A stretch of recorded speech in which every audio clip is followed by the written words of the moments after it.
This is the first part of a story called Babylon Underwater. In this video, we will discuss how the great state of Prometheus came into existence. The story begins in 1565. A group of European intellectuals leave the continent for the New World. They want to create a new society free from tyranny and oppression of the old monarchies. Ironically supported by the Spanish crown, they will finally settle in the northern parts of New Spain and the region known today as Arizona. Focusing on writing and internal development outside of the occasional interaction with Indians, they will live undisturbed. When they became part of Mexico and later the US, they were nicknamed Academia, and the name stuck. Flash forward 300 years from this great exodus. It is the middle of the 19th century and the United States is in turmoil. There were many compromises and conflicts over the issue of slavery, including wars, yet the issue of this peculiar institution has not been resolved. Slavery was thought by the Founding Fathers to be a dying institution, and yet it seems like its demise couldn't be further away. Its unprecedented profitability led to the creation of large slave plantations, and the divide between the free North and the aristocratic South grew even wider. The conflict has long escalated into violence, with fights occurring even in the halls of Congress. Many fear that a civil war is inevitable.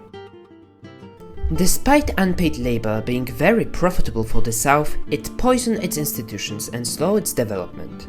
The slave states fell behind as free states of the North industrialized. This led a small but influential group of Southern intelligentsia, influenced by the ideals of academia, to quickly begin an opposition movement against slavery.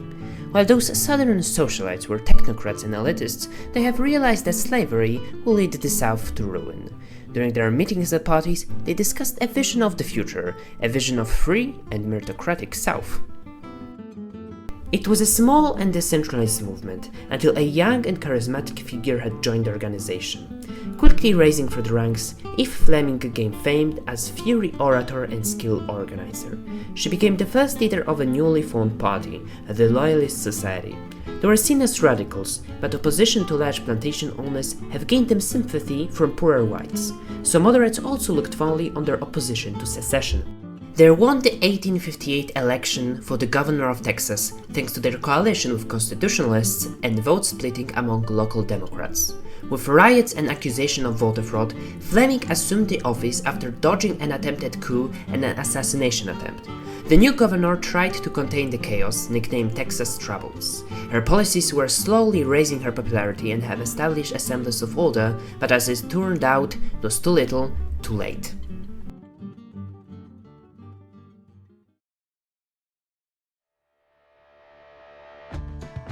When Abe Lincoln won the 1860 election and the southern states began seceding one by one, Governor Fleming tried to keep Texas in the Union at all costs. Texas fell into a civil war. Despite token federal help and loyalist forces fighting tooth and nail, Austin fell and the secessionists won. Fearing reprisals, thousands of loyalist refugees escaped to New Mexico.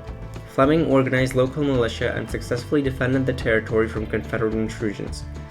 However, the great offensive against Texas failed after the Battle of El Paso.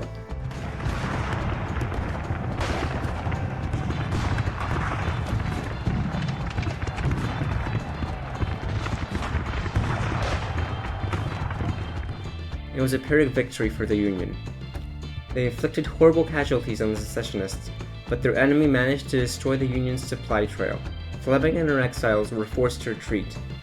They thought Texas was lost forever, and focused on rebuilding in New Mexico rather than trying to return home. Even as the war ended with the Union's victory, loyalists across the South were immigrating to New Mexico. They tried to create a new society, free from slavery and focused on science and culture. The academia that have long lived in the region had many disagreements with those so-called loyalists, but their common struggle against slavery has brought them together. And finally, in 1874, the state of Prometheus was admitted to the Union as the 38th state.